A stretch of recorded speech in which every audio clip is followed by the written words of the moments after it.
Il m'a mise à la porte avec pour seul bien un sac poubelle de vêtements et 23 $ dans mon portefeuille.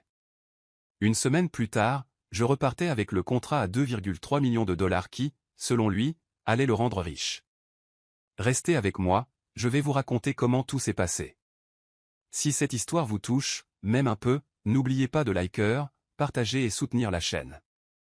On ne sait jamais qui pourrait avoir besoin d'entendre ça. Mon nom est Lina Cartwright. J'ai 29 ans et jusqu'à il y a quelques semaines, je pensais construire ma vie avec quelqu'un en qui je pouvais avoir confiance.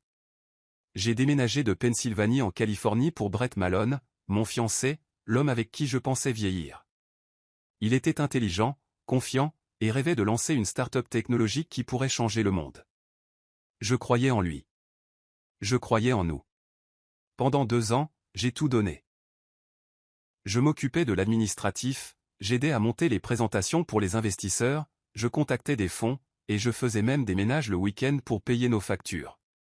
Je n'ai jamais eu de salaire, je n'en ai jamais demandé. Je me disais qu'une fois que l'entreprise réussirait, nous partagerions tous les deux le succès. Mais Brett avait d'autres plans. C'est arrivé un lundi. Il est rentré d'une réunion avec cet investisseur aux manières doucereuses, un certain Chase Delroy, en se comportant étrangement, froid, distant.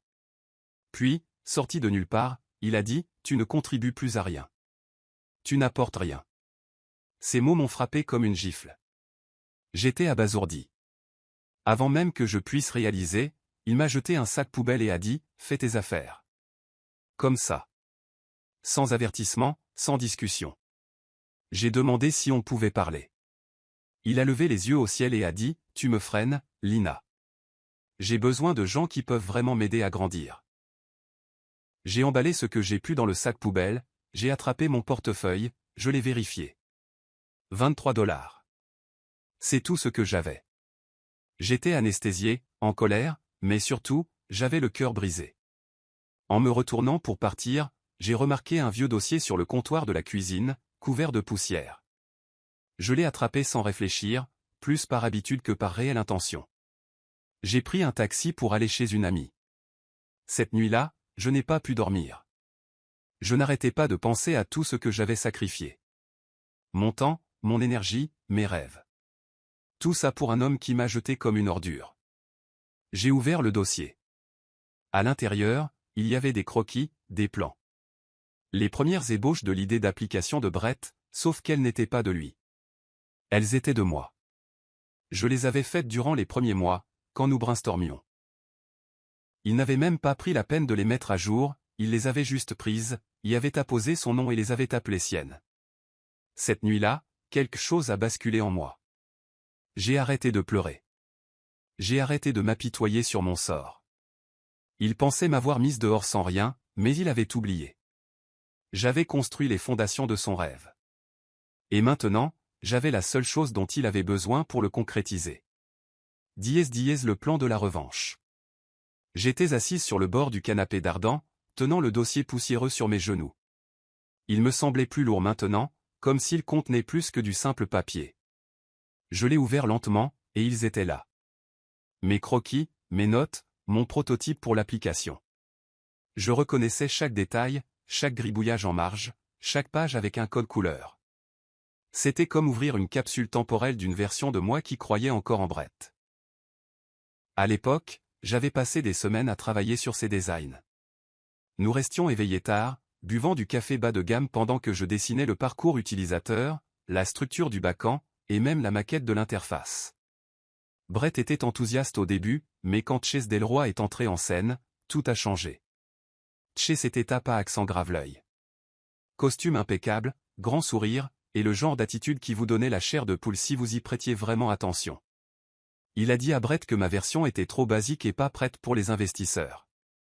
Brett, bien sûr, a hoché la tête comme un jouet et a mis mon prototype de côté. Je me souviens à quel point ça m'avait anéanti. Pourtant, je m'étais retiré, pensant qu'il savait peut-être mieux que moi. Maintenant, en feuilletant le dossier, j'ai vu quelque chose que j'avais oublié. J'avais signé chaque page. Mon nom. Lina Cartwright.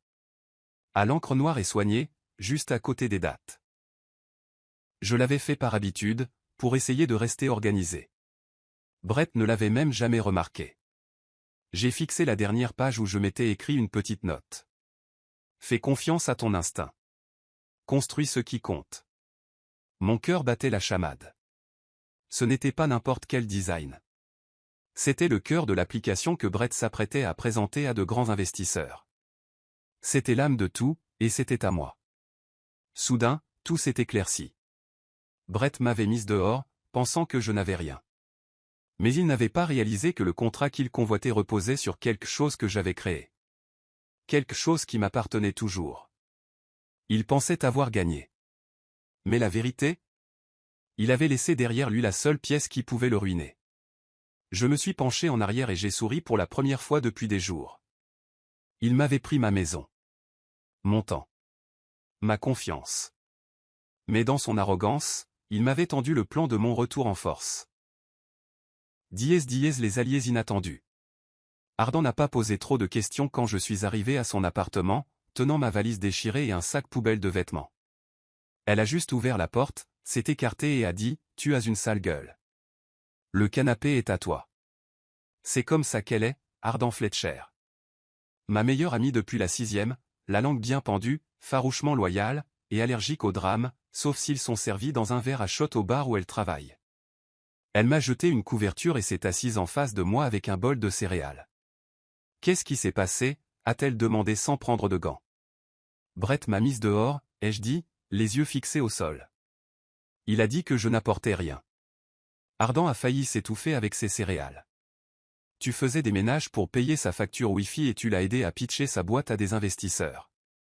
C'est une blague? Je lui ai tendu le dossier, celui que j'avais attrapé à la dernière minute avant de quitter cet appartement. Elle l'a feuilleté, a sifflé doucement et a secoué la tête. Ma belle, c'est du bon boulot. C'est vraiment, vraiment bon. Tu as construit toute la structure. Chaque élément.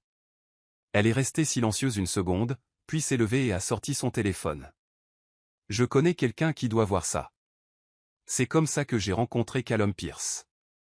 2 jours plus tard, je suis entré dans un petit café tranquille où Ardan attendait déjà avec un homme d'une trentaine d'années. Chemise impeccable, lunettes à monture métallique et un ordinateur portable ouvert devant lui. Il ressemblait au genre de type qui remarque tout et parle très peu. C'était Callum. Il m'a fait un signe de tête poli. Ardan m'a dit que vous aviez quelque chose d'intéressant à me montrer. J'ai fait glisser le prototype sur la table. Il l'a lu page par page, en silence. 10 minutes passèrent. Puis 15. Je sirotais un café froid en essayant de ne pas me ronger les ongles. Finalement, il a levé les yeux. « À qui appartient ceci ?» a-t-il demandé. « À moi » ai-je répondu. Chaque partie. Signé, daté, horodaté. Il n'a même pas remarqué. Callum a fermé le dossier. C'est bien meilleur que ce que Brett présente en ce moment. Plus propre, plus intelligent, évolutif. Il vend du vent. Vous avez construit quelque chose de concret. J'ai cligné des yeux. Et maintenant? Il a souri faiblement. Maintenant, vous me laissez passer quelques appels. Je pense que nous pouvons faire une offre. Une qui ne vous remettra pas seulement sur pied, mais qui vous donnera une sacrée longueur d'avance sur l'homme qui vous a jeté. J'ai senti ma poitrine se gonfler de quelque chose que je n'avais pas ressenti depuis longtemps. De l'espoir. La construction de Heartline. Brett pensait que j'avais disparu. Hors du tableau. Probablement en train de pleurer dans la chambre d'amis d'une copine. Attendant que la vie s'arrange d'elle-même. Il n'avait aucune idée que je travaillais déjà sur quelque chose qui pourrait mettre fin à son petit fantasme de succès. Pendant qu'il était en réunion de présentation avec Chase Delroy aux cheveux gominés, costume flashy, tout en égo, j'étais sur le sol du salon d'Ardan avec un tableau blanc, des carnets et un très vieil ordinateur portable. Mon objectif? Construire une version fonctionnelle de mon prototype. Celui qu'il avait mis de côté des mois auparavant pour une idée plus brillante que Chase lui avait suggérée. Je n'avais pas beaucoup d'argent, mais j'avais quelque chose de mieux, Miles. Le petit frère d'Ardan était un génie du codage discret qui travaillait en freelance depuis sa chambre en désordre. Quand Ardan lui a raconté ce que je faisais, il n'a même pas hésité. « Toi, tu apportes la vision, moi j'écrirai le code », a-t-il dit en remontant ses lunettes. « On va récupérer ton bébé. Nous avons travaillé jour et nuit, nourri par des encas de station-service et une pure obstination. Lentement, l'application a pris vie. Mon application. Interface épurée. Logique utilisateur réelle. Pas de superflu. Ce n'était pas encore parfait, mais ça fonctionnait, et ça avait du sens. Pourtant, une partie de moi hésitait. Brett et moi avions partagé une vie, même si elle était principalement basée sur mes sacrifices pour lui. Pouvais-je vraiment aller jusqu'au bout? Pouvais-je saborder la seule chose qui lui importait le plus? Puis je me suis souvenu de l'expression sur son visage quand il m'a mise dehors.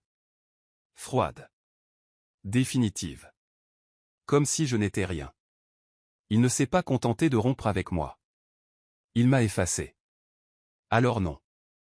Je ne lui devais rien. Je n'essayais pas de le ruiner. Je n'allais tout simplement pas m'écarter et le laisser prendre ce que j'avais construit. Ce que j'avais imaginé dans cette minuscule cuisine tout en récurant des sols pour que nos lumières restent allumées. Il pensait que j'étais parti, mais je ne faisais que commencer. Le contrat.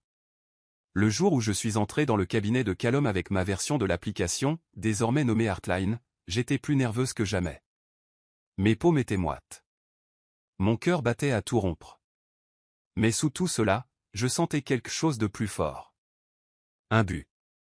Callum m'a accueilli à l'entrée avec ce regard calme et indéchiffrable qu'il avait toujours, puis m'a conduite dans une salle de conférence vitrée et élégante. Autour de la table se trouvaient 3 investisseurs de son cabinet, tous en costumes impeccables et aux questions encore plus affûtées.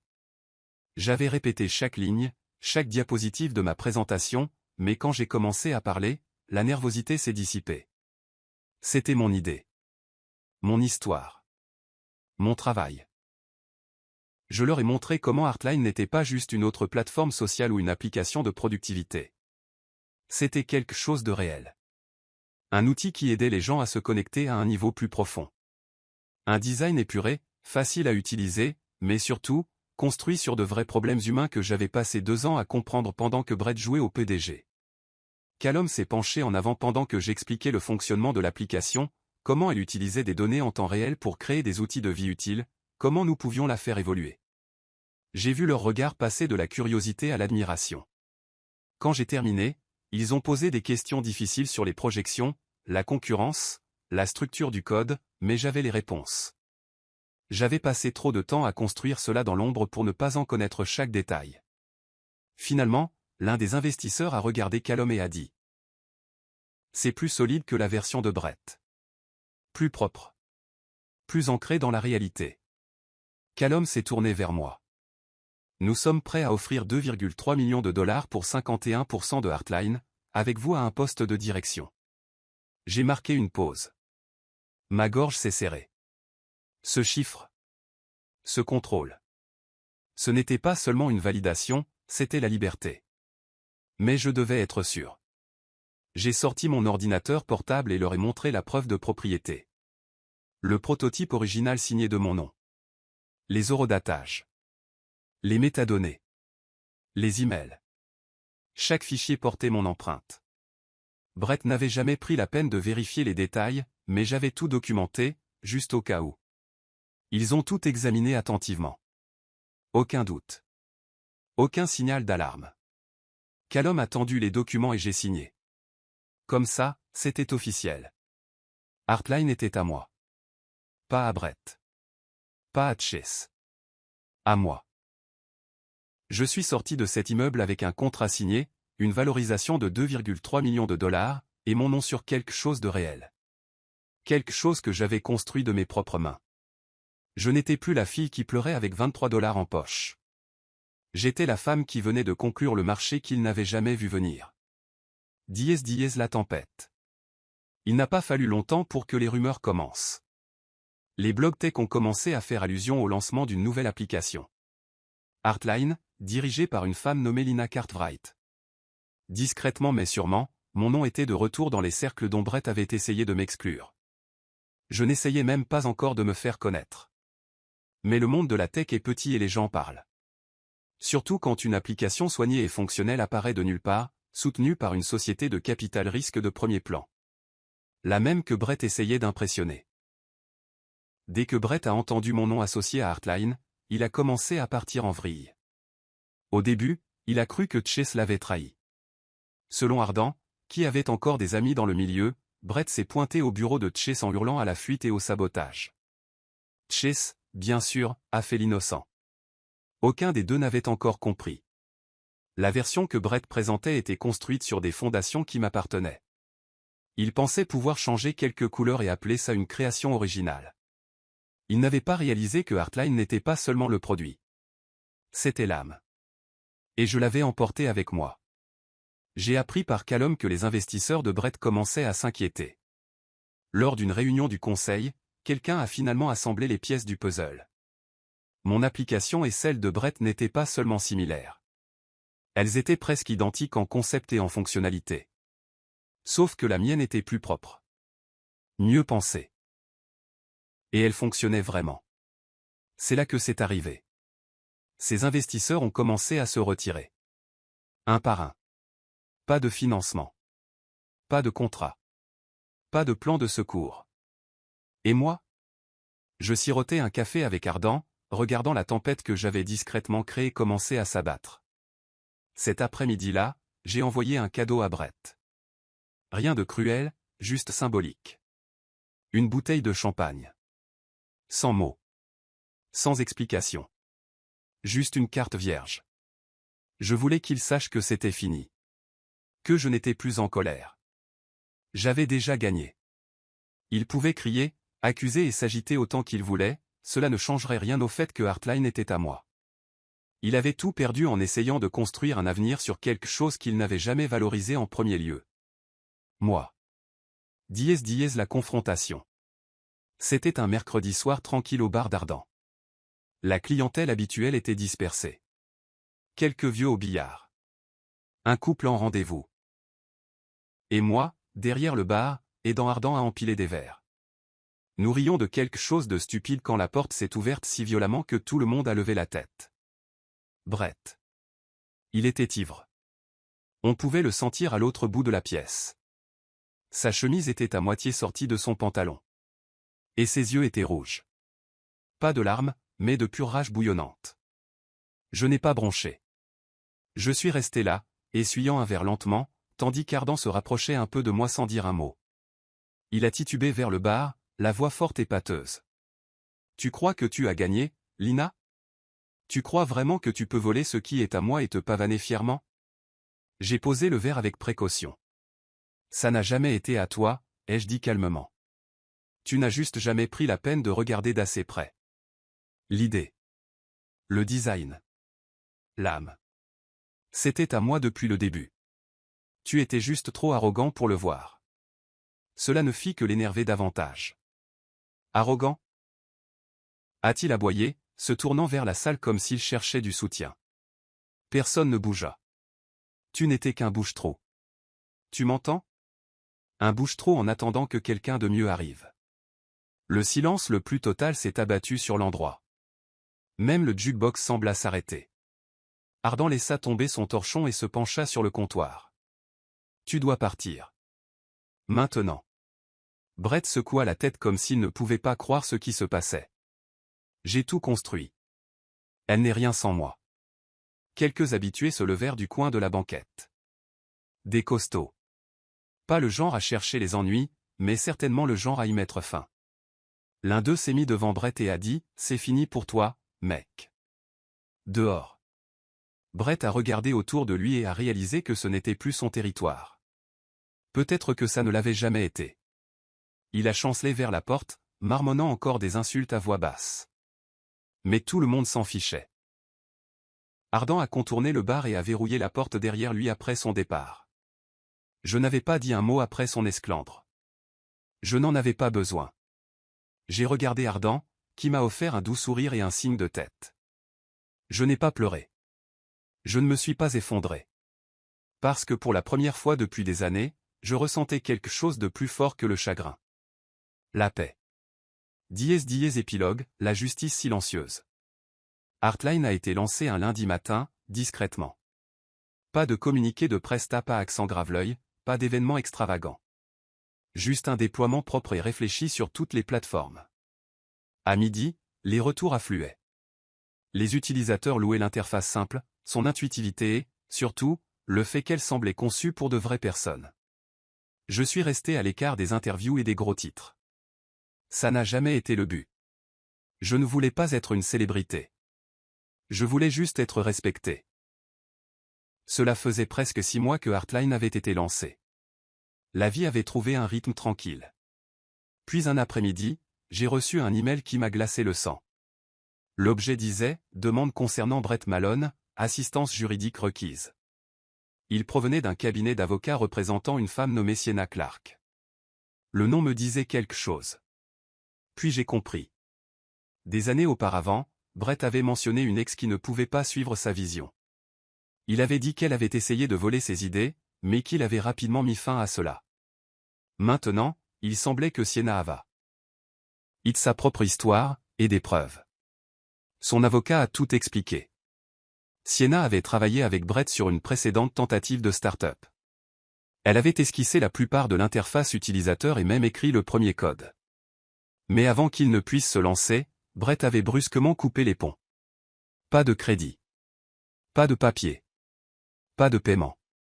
Juste disparu. Elle avait essayé de me contacter des années plus tôt. Elle voulait me prévenir. Elle avait vu mon nom dans un article que Brett avait posté et avait reconnu le schéma. Mais ces messages ne sont jamais arrivés. Brett les avait interceptés. Maintenant, Sienna avait finalement décidé d'intenter une action en justice. Et quand Heartline a pris de l'ampleur, son avocat a fait des recherches et m'a trouvé. Ils m'ont demandé si je serais prête à aider. Le lendemain matin, j'ai répondu à son avocat. J'ai tout transféré.